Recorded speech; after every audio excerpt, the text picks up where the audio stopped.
As interest rates go up, those prices will have to come down. Let me ask you this. If there were like someone wants to get into a development of self-storage, right? What do they need in order to have a successful operation? What do they need to do? Well, I think you got to make the decision. Do you want to buy existing or build?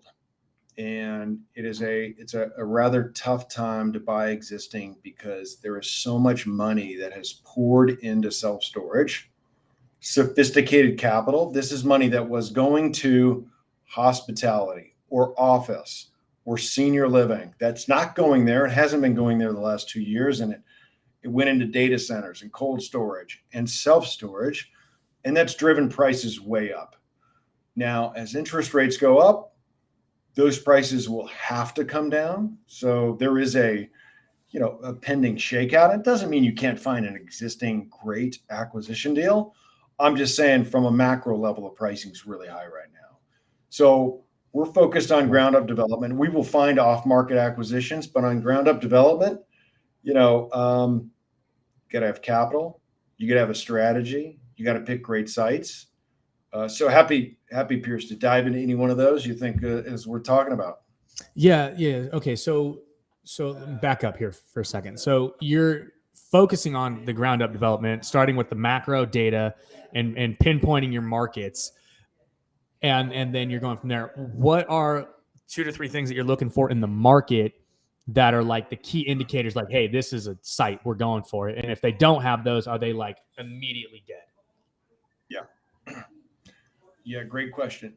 It starts with rates because the REITs who own the better properties and better markets, bigger markets, better located, they are changing their rates every day. And that's why storage is really uniquely positioned to track inflation, because you can change what rates you're offering that facility every day if you want. And every lease that gets signed by our tenants, it's a 30-day lease. So you could change the rates on that lease every 30 days. Now, if you did it every 30 days, people would probably move out, but you could. So we start with rates because of that pricing dynamic. Rates are the best indicator of how healthy or unhealthy the market is. And the analogy I like to think about is, imagine you're going from New York to Las Vegas. It's New Year's Eve. It's the last flight of the night. You have to be there, and there's one seat left on the last flight. Do you think that price is going to be expensive or cheap? It's going to be very expensive. And that's the same thing in storage. It's a lot like airline prices. It's extremely dynamic. You even have some of the more sophisticated operators they'll change pricing intraday now. And that's where a lot of the smaller operators, they don't change pricing, which means they're really not capitalizing on what the market is doing and how the supply-demand curve is either in balance or completely out of balance.